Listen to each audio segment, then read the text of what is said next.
Hindi tayo magpapademure at hindi rin tayo magpapasweet. Mas lalong hindi tayo magpapabudol, mga animal. Real talk lang, hindi tayo magpapabudol. Pera mo, pera ko, pinaghirapan natin. Kung budol, budol. Kung winner, winner. Walang eme-eme, mga animal. Walang eme-eme with coffee, tea, or Hershey. Real talk beauty reviews. Sulit ba o budol?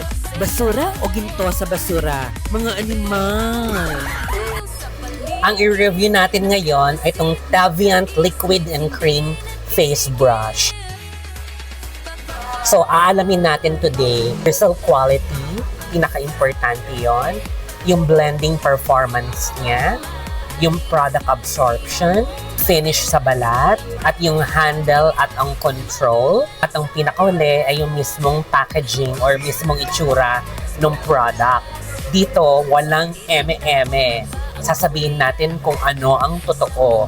Kung budol o sulit, kung basura o ginto sa basura. Mga animal. Tingnan natin muna yung bristle quality. So far, yung bristle quality naman niya, compact naman siya.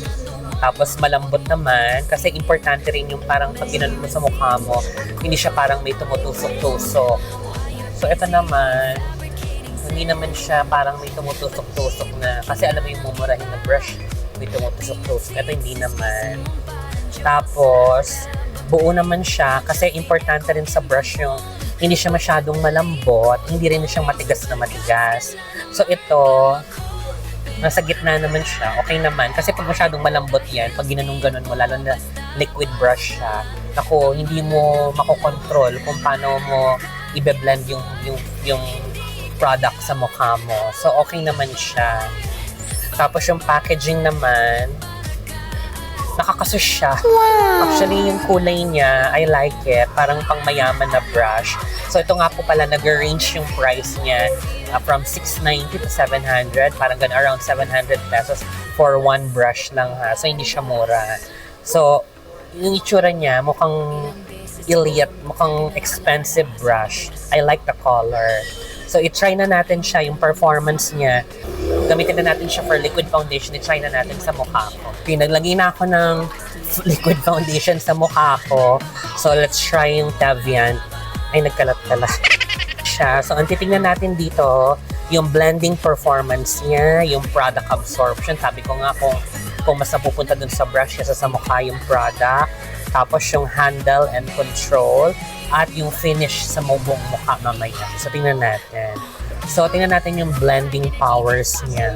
Kung madali siyang i-blend sa mukha.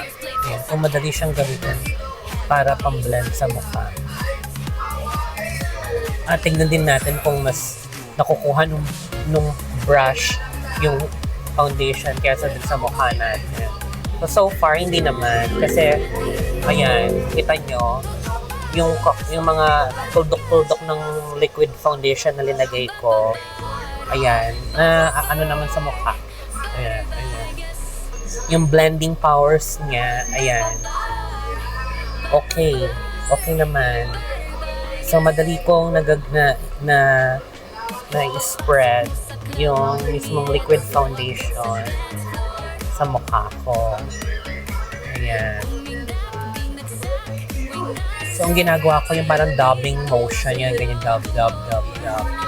Tingnan natin kung pag ganito ang stroke, mas madali ba siya. Ayan. Tingnan natin pag ganito yung ginawa natin. Ayan, nawawala. Pag ganon. Tingnan nyo, nakikita nyo, nawawala yung foundation na pupunta dito sa brush. Pero pag dabbing motion, ayan. So, ayun, andun pa rin yung, ayan, napupunta sa balat. So, dapat dabbing motion. Ganyan, ganito yung stroke. Hindi siya pwedeng ganyan. Kasi pag yan nabubura, ayan, no? So, napupunta sa brush pag gano'n. So, dapat ganito lang. Dab, ganyan. So, tapos yung handle and control, kung madali ba siyang gamitin, kung kayang-kaya nyo bang, diba, control, kung kayang-kayang kontrolin ng kamay mo, kung paano nyo mailagay yung product sa mukha nyo. okay naman. Okay naman siya para sa akin. Kayang-kaya naman yung hand. Tapos yung handle naman, kahit mataba, okay naman. Kaya naman i-ano ng daliri ko. And, so, nakikita nyo naman, ayan. Tuloy-tuloy lang. So, I'm still blending the foundation sa mukha ko. Binibuild up ko yung foundation sa mukha ko. Parang maputi ata. Parang masyadong maputi itong shade ng liquid foundation na ginamit ko. Dito natin ngayon nakikita yung huli nating hinahanap sa isang brush. Yung finish, yung tinatawag nilang finish sa balat. So ayan, kayo na po ang humusga. Kasi yung mga cheap, saka yung mga brush na parang hindi naman nagagawa.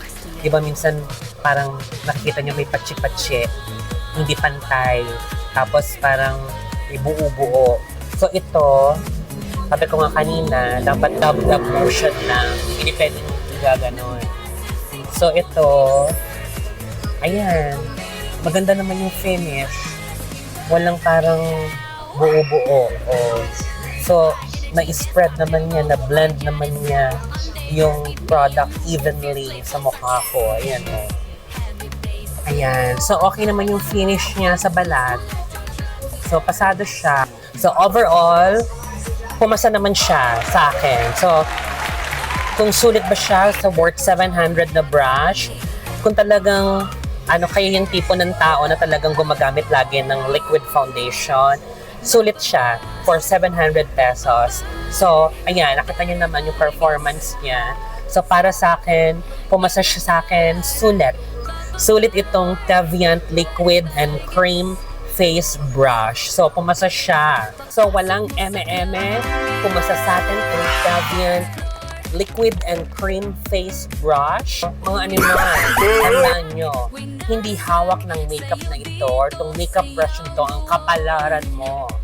Hindi hawak ng kahit na anong makeup product ang kapalaran natin. Itong video ko, gabay lamang ito. Mayroon tayong free will, gamitin natin ito. Kung magkaiba man tayo ng experience, okay lang yan.